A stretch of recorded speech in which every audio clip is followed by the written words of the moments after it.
Namo Bhagavate Vasudevaya.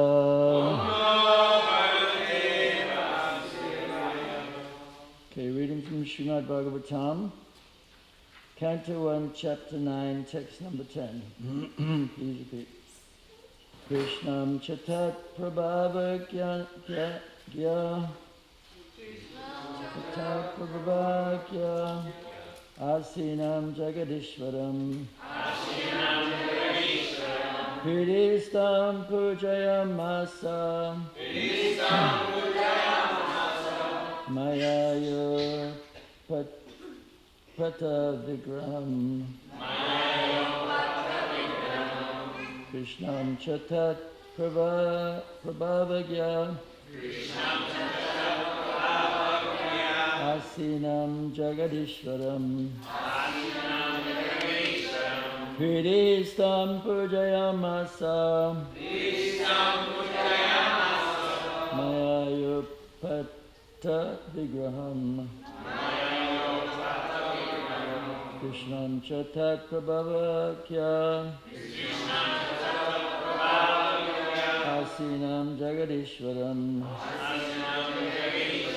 Hridistam Pujayamasa Mayayo Pata Vigraham.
Krishnam unto Lord Krishna. Also, tat of him. Prabhavagya, the knower of the glories, Ishma, Asinam, sitting, Jagadishvaram, the Lord of the universe, Hridistam, situated in the heart, Pujayamasa, worshipped, Mayaya, by internal potency, Upata, manifested, Vigraham, a form. Translation. Lord Sri Krishna is situated in everyone's heart, yet he manifests his transcendental form by his internal potency. This very Lord was sitting before Bhishma Dev, and since Bhishma Dev knew of his glories, he worshipped him duly. Please repeat. Lord Sri Krishna, is situated in everyone's heart, yet he manifests his transcendental form by his internal potency. This very Lord was sitting before Bhishma Dev, and since Bhishma Dev knew of his glories, he worshipped him duly. Purport by Srila Prabhupada. The Lord's omnipotency is displayed by his simultaneous presence in every place. He is present always in his eternal abode, Goloka Vrindavan, and still he is present in everyone's heart, and even within every invisible atom. When he manifests his eternal transcendental form in the material world, he does so by his internal potency. The external potency, or the material energy, has nothing to do with his eternal form. All these truths were known to Sri Bhishma Dev, who worshipped him accordingly. Om Jnanatim Mandasya Gyananjanan Shlakaya Chakshurumanitam Yana Tasmai Shri Gurve Namaha Shri Chaitanya Manobhastam Stapatam Yana Bhutale Swayam Rupa Gadamayam Dadasi Swapadantikam Namo Om Vishnu Padaya Krishna Prasnam Bhutale Shmate Bhaktivedanta Swami Sinamane Namaste Saraswati Deve Gauravarna Charne Nivasishishni Puskachari Stane. So here it's described how Bhishma Dev understood Krishna's transcendental position, and he understood the different features of the Lord. This is described in a verse from the Srimad Bhagavatam. Vedanti tat tattva vidas tattvam yajgyan madhvayam parameti paramatmeti Bhagavan is his subject, means learned transcendentalists who know the nature of the absolute truth call this non-dual substance Brahman, Paramatma and Bhagavan. So devotees who understand Krishna to be the last word in transcendental realization, they're also aware of the different features of the Lord, like the Brahman, Paramatma, and of course Bhagavan. So this is, to realize Bhagavan, this is the highest realization, the highest knowledge, the highest philosophy. No other philosophy or realization is as complete as Bhagavan realization. So devotees are very rare, because devotees of Vaishnavas are very rare, because they have reached the conclusion of all knowledge. All the greatest philosophers in the world, there's so many philosophers, so many famous people they study in university, Plato, Socrates, Aristotle, Sartre, innumerable philosophers, speculators. But devotees, a simple devotee is much more advanced, because the devotee understands that everything emanates from Krishna, and that life is meant for loving Krishna. Because everything about Krishna is wonderful. So, for instance, in the 5th canto, we have the story of Lord Rishabdev. So Lord Rishabdev, he was very unusual. After instructing his sons in the highest philosophy, such important verses in the Srimad Bhagavatam, fifth chapter, so many important verses there, but then he adopts the sort of behavior of an avadhuta, and he looks very strange. He grows his hair, his beard, and so as not to be disturbed by anybody, he passes stool and he smears his body with stool. So this is, if a material person did that, if a non-devotee did that, people would lock him up.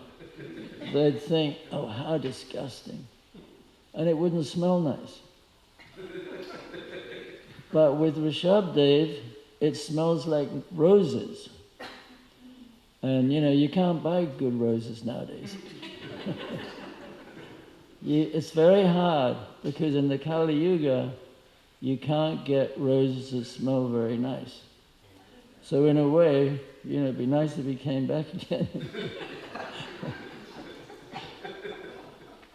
But seriously, this is proof. And Prabhupada says that, so from this we conclude that in the spiritual world, the stool and urine smells very nice. So this is very heartening, because around the material world, it's not very nice. So actually it was when Srila Prabhupada passed away, Bhagavat Prabhu at the time, now Maharaj, he came to London. He'd just been in Vrindavan with Prabhupada. And he said that Prabhupada's urine smelled like roses. So the body of a pure devotee is not material. So we have to understand the difference between Krishna's transcendental body. And if we understand that, Janma kama chame divyam evam yo vatitattvada chekva deham punajama naitimam etisurjana. If we can understand that all of Krishna's activities are transcendental, then of course we get liberated from material life. But first of all, we have to understand how our material body is really an abode of ignorance. Like Prabodhananda Saraswati. He's such a great devotee, and he's an incarnation of Tanga Vidya, one of the 8 principal gopas. So he wrote a book called the Vrindavan Mahimamrita. It's a very interesting book. And this is the same with all pure devotees. They always feel like this. But he says, I am so sinful that I may never be delivered. This is one of the Astasakis praying like this. Just imagine how we should pray. He's an eternally liberated associate of Radharani, one of Radharani's closest friends. And this is how he prays. I am so sinful that I may never be delivered from the hellish condition of life. Yet may I never forget the holy names of Sri Vrindavan, Sri Radha, and the beloved Lord of Sri Radha. There's never been a sinful person like me in this world, nor is there one at present, nor will there be one in the future. Whoa. This material body is simply miserable, and its ultimate end is eagerly awaited by the stool-eating hog. The most disgusting things, like stool and urine, constantly emanate from this body. Despite seeing all these things, I am extremely addicted to material objects. So, we're learning. That's why reading books by the acharyas, by the great devotees, is so important, because we can understand their mentality. And we see, with Bhaktivinoda Thakur and Narottam Das Thakur, if you read their books, they have the similar mood. It's all about seeing how despicable we are. Of course, it doesn't mean we have to be unenthusiastic or feel ourselves completely useless, because a devotee can be empowered. So we have to understand that whatever good things we can do are only because of Krishna, because Krishna says that he is the ability in man. So we have no abilities, only what Krishna has given us. So there's that saying, borrowed plumes. Like we may have plumes, feathers in our cap or whatever. There's an English saying he's got feathers in his cap. But they're borrowed plumes. Krishna gave us those abilities. If we think we have any ability, Krishna will take it away. He will minimize us.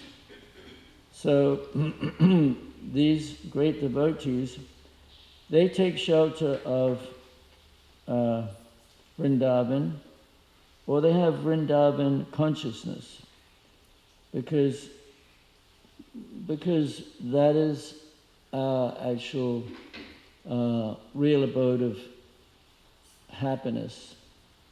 So, and also we learn how to meditate, like this book here. He says, let me spend my time in Vrindavan constantly remembering the beauty of Sri Radha's lotus feet. Of course, we have descriptions in the third canto where Kapila Dev is describing about the different features of the Lord.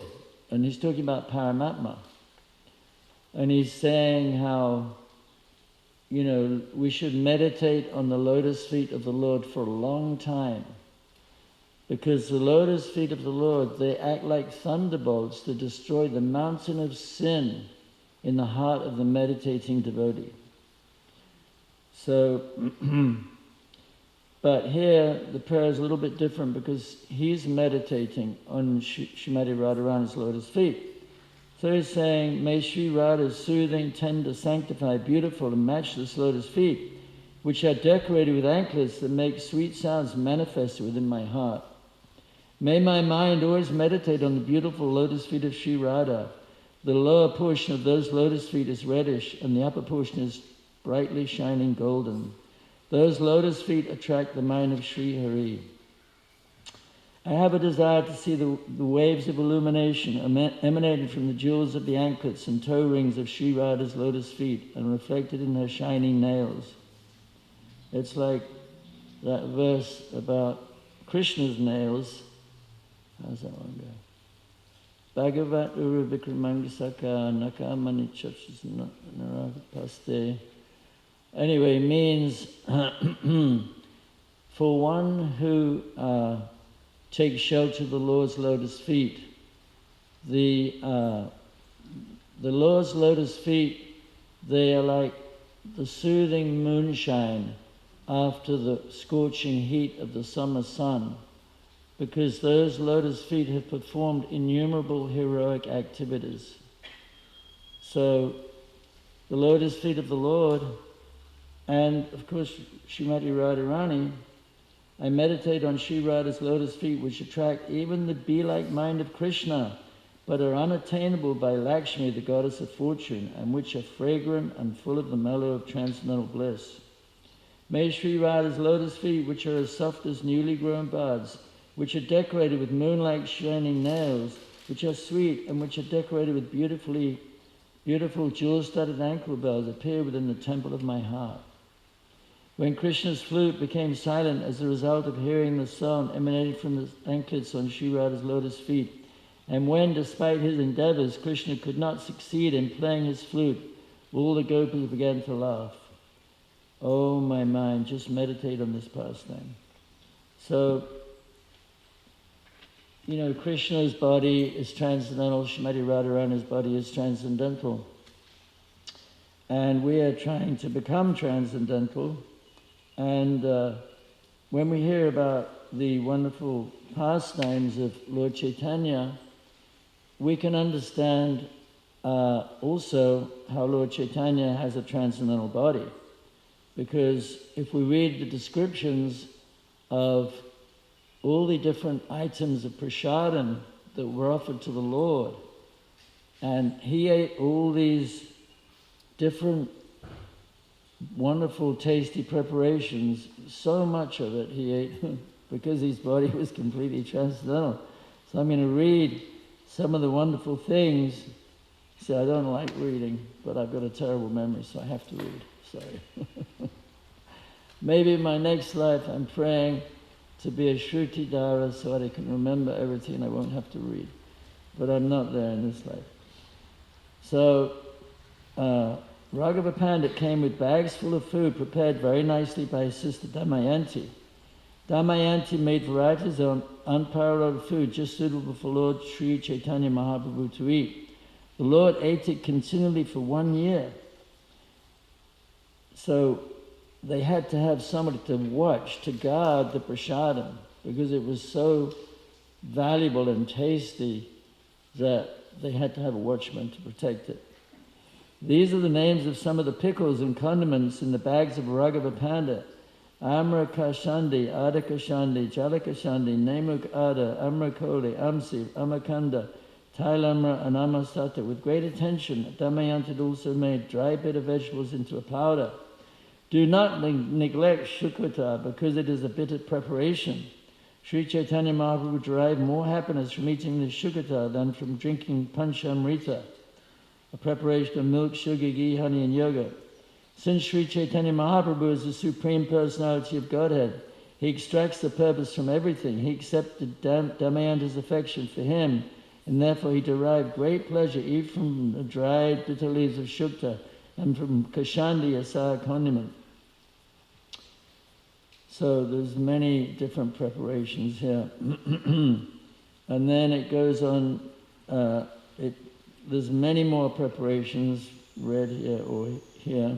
And then further on in the chapter, there's another incident where all the devotees, they wanted to actually, other devotees, famous devotees, wanted to offer Lord Chaitanya prasadam. And, that's how they offered their love. And so the prasadam offered to Lord Chaitanya is so valuable, offered to Krishna is so valuable, that when Lord Chaitanya tasted it, he remembered Krishna's lips playing the flute. And that's another chapter in the Chaitanya Charitamrita. And how, because of Krishna's tasting the prasadam, it had such a wonderful taste. But Lord Chaitanya didn't eat all the prasadam at once. It accumulated and accumulated. Govinda kept accumulating the food, and soon it filled a corner of the room. There was enough to feed at least 100 people. All the devotees asked Govinda with great eagerness, "Have you given Sri Chaitanya Mahaprabhu the prasadam brought by me?" When the devotees questioned Govinda, he had to tell them lies. Therefore, one day he spoke to the Lord in disappointment. "Many respectable devotees, headed by Advaita Acharya, make a great endeavor to entrust me with the varieties of food for you. You do not eat it, but they ask me again and again, how long shall I go on cheating them? How shall I be freed from this responsibility?" Sri Chaitanya Mahaprabhu replied, "Why are you so foolishly unhappy?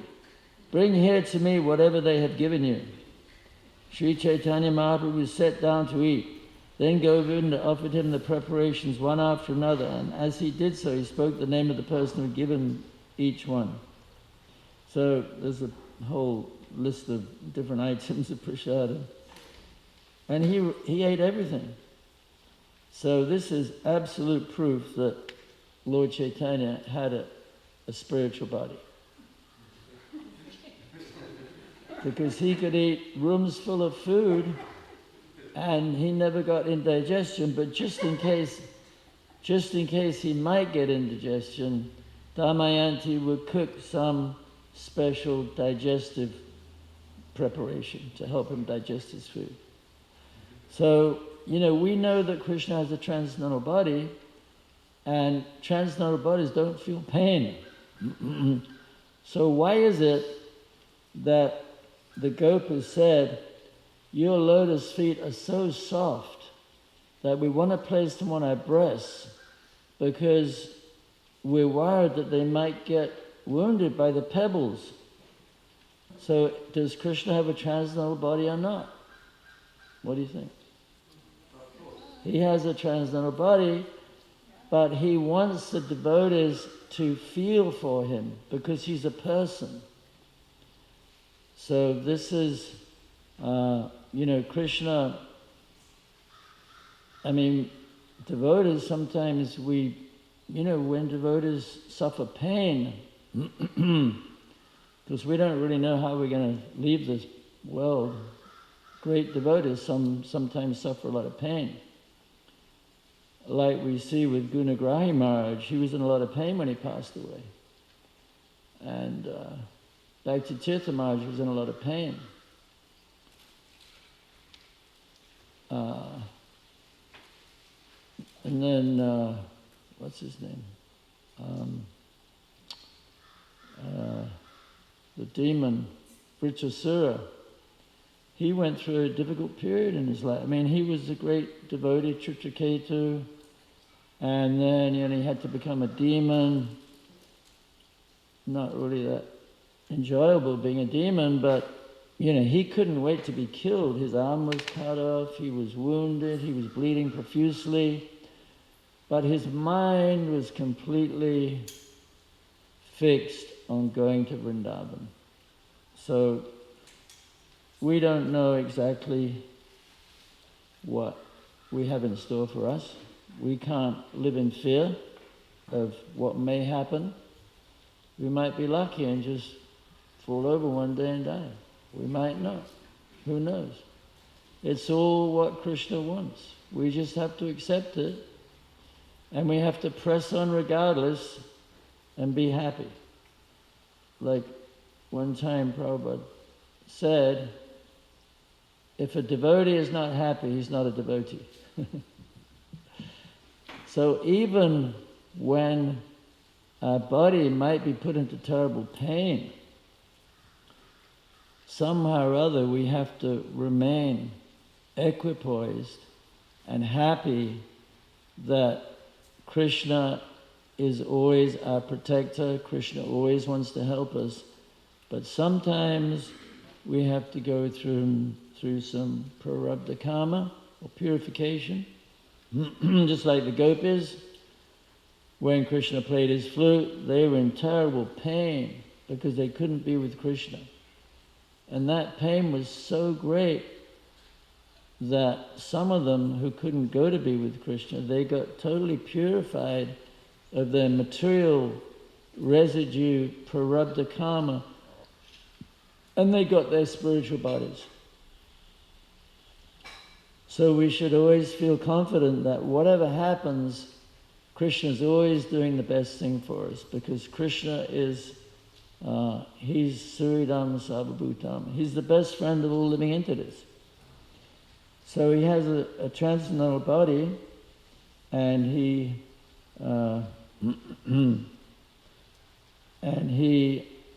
everything he does is transcendental. He never does anything for any material purpose. So when he came here to the material world, he killed so many demons, but those demons, by being killed by Krishna, they became completely purified. Like Putana, she wanted to kill Krishna, but Krishna didn't see her evil intent. He just saw her desire to feed him milk from the breast. So he took it as love. So Krishna only sees the good.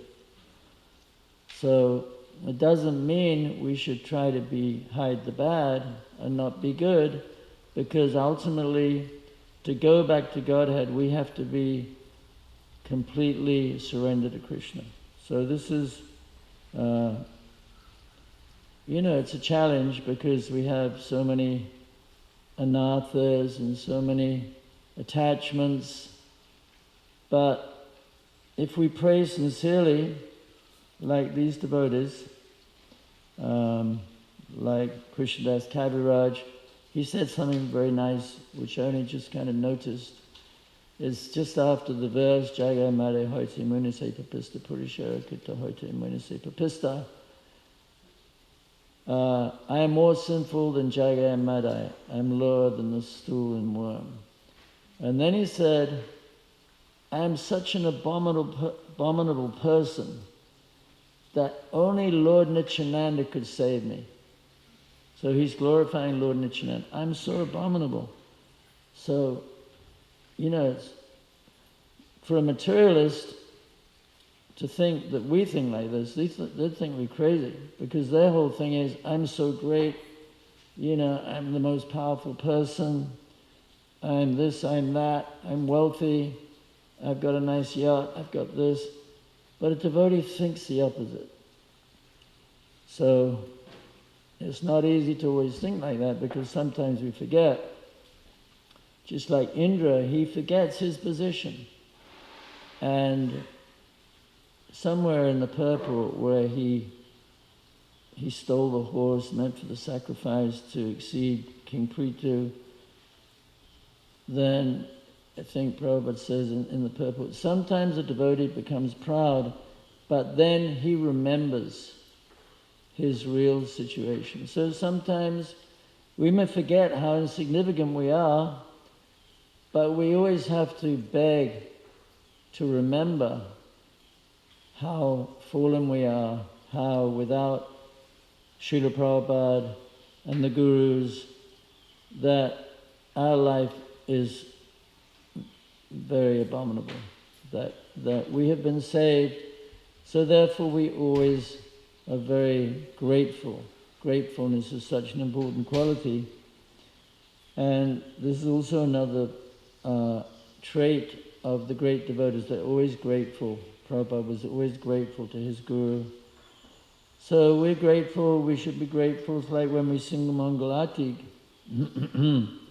We may think of Prabhupada, but there's so many Gurus that we can think of too, who gave so much knowledge about Krishna.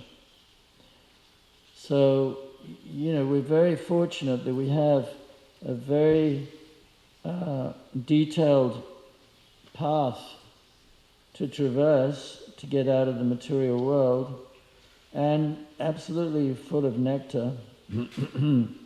And just by knowing that Krishna's, all his activities are transcendental, he, whatever happens, he's always completely aloof from any desire for anything except for pure enjoyment.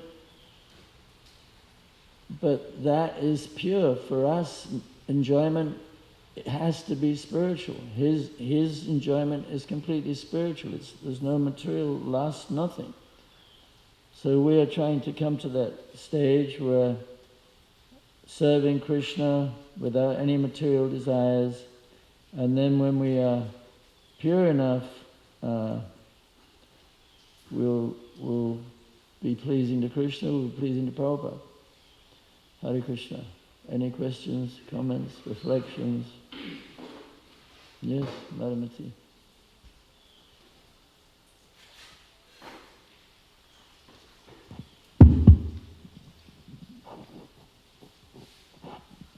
Thank you, Adikarta Prabhu, for a nice class.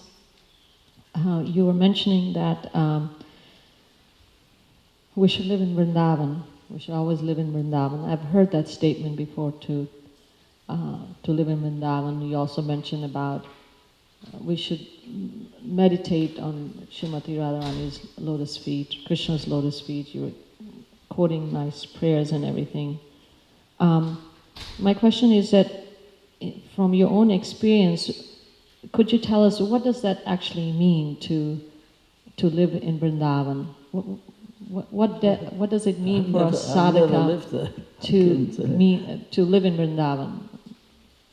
Well, Prabhupada created New Vrindavan because you can create Vrindavan elsewhere, aside from India, if your consciousness is correct. That's my understanding. That,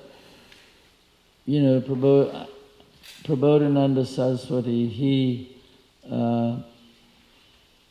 was exhorting everybody to actually live in Vrindavan, but we see from the example of Srila Prabhupada that Prabhupada didn't live in Vrindavan. He had lived in Vrindavan. He wanted to die in Vrindavan, but at the same time, he traveled around the world and he lived elsewhere. He went to so many places in the service of Lord Chaitanya. So my understanding is that living in Vrindavan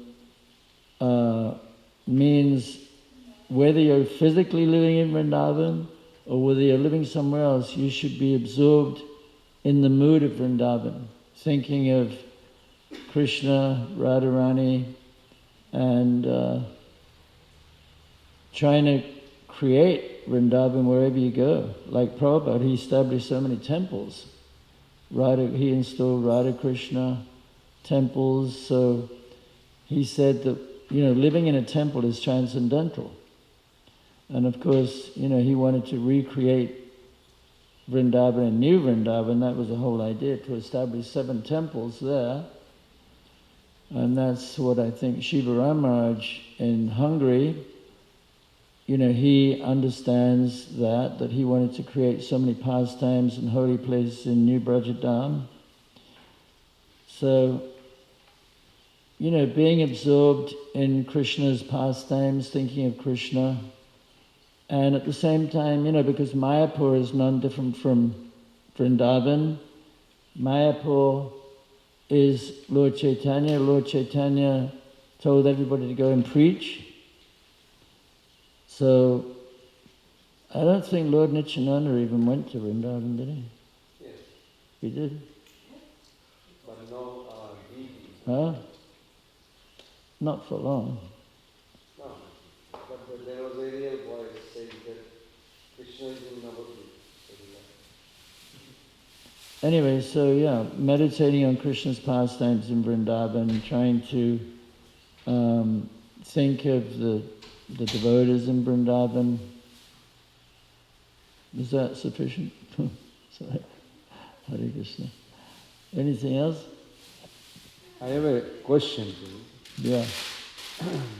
You are giving a very nice way of explaining, and you mentioned the difference between the material body and spiritual life.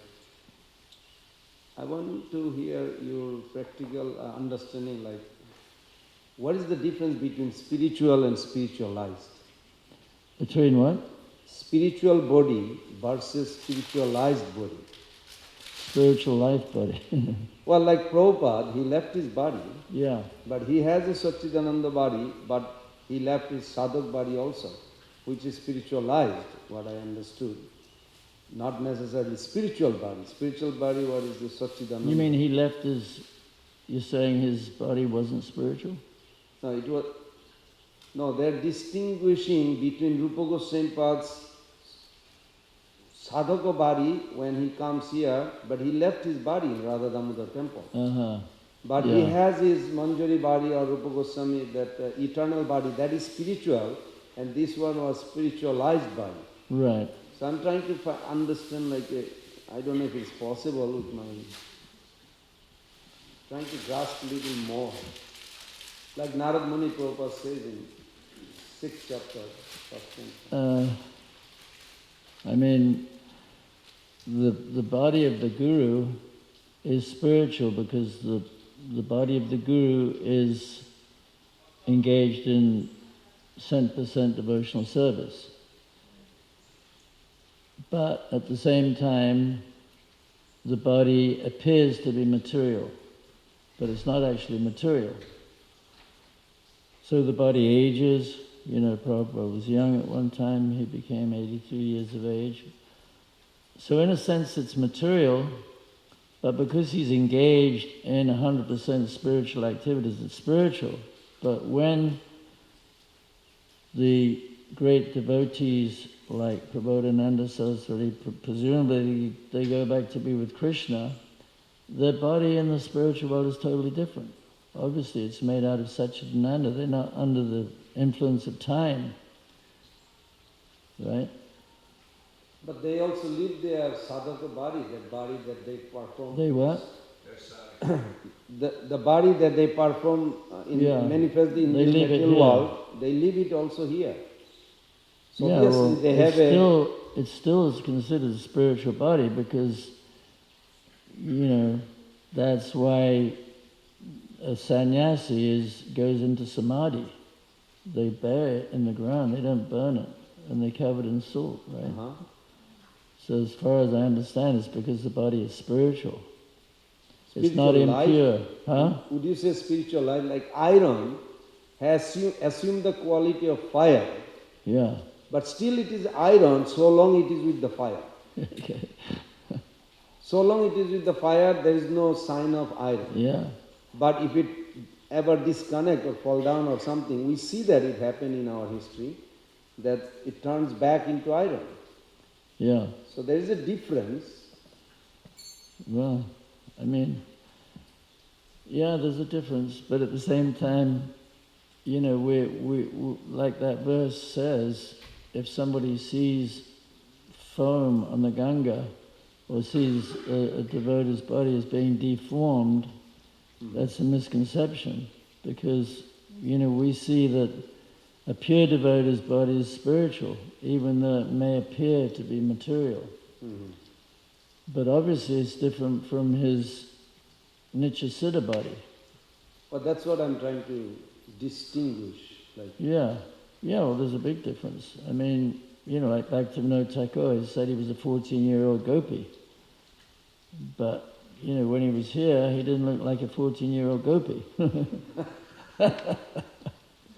So, we get different bodies. Right? Anyway, you know better than I do. I don't know why you're asking. My mind is not... Anyone else like to say anything about that?